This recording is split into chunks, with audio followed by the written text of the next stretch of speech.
Wala sa iyong puso ko.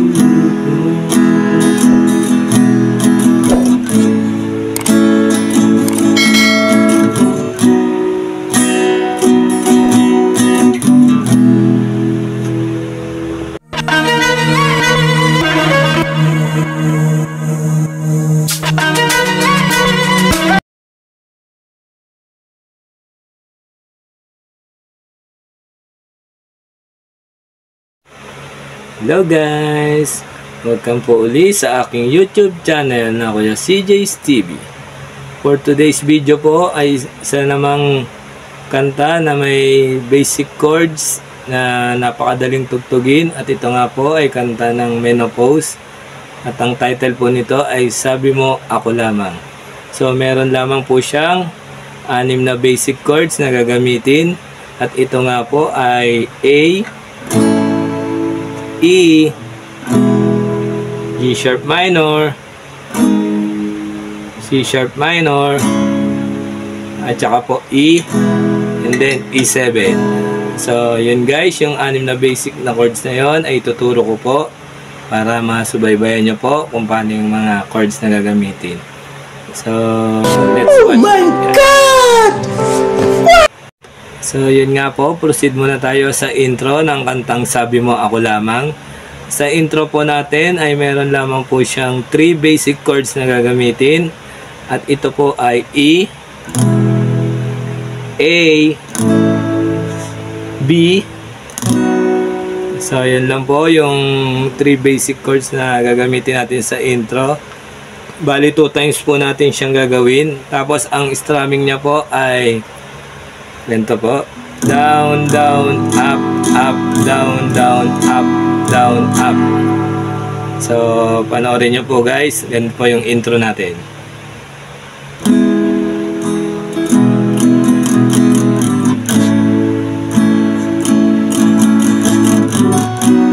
Two times po guys ha.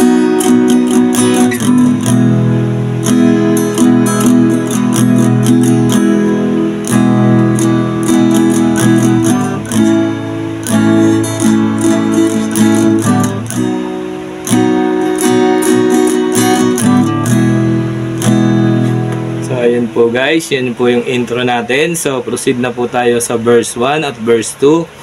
So sa verse 1 at verse 2 naman po ay meron lamang tayong 4 basic chords na gagamitin, at ito nga po ay E, A, B, then E7 po. Ayan po ganyan. So proceed na po na tayo, tugtugin na po natin intro hanggang verse 2. So panoorin niyo po. Intro.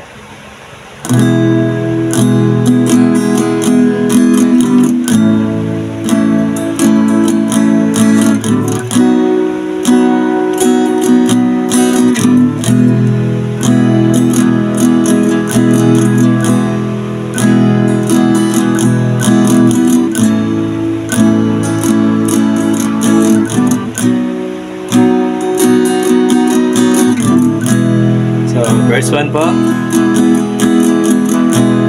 Nasaan ang pag-ibig mo?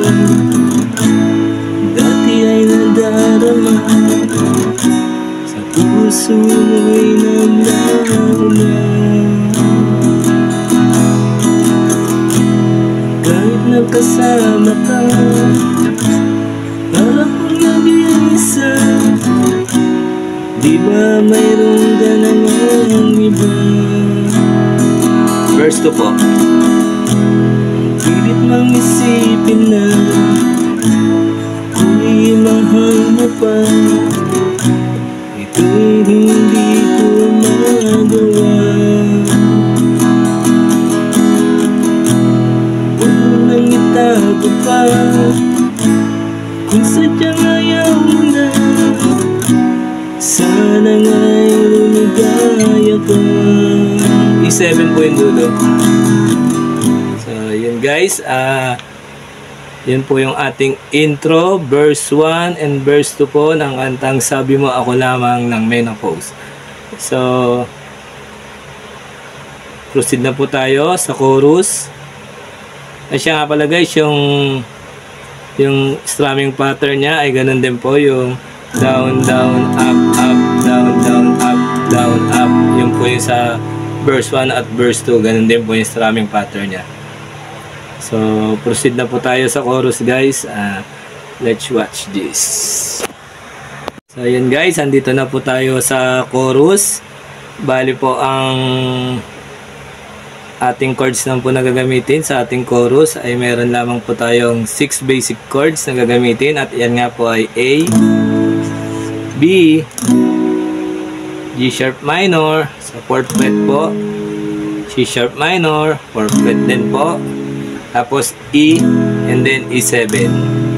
So, ang strumming pattern niya po ay ganun din naman po, yung down, down, up, up, down, down, up, down, up. So, proceed na po tayo. Kantahin na po natin. Panoorin niyo po. Sabi mo ay ako lamang.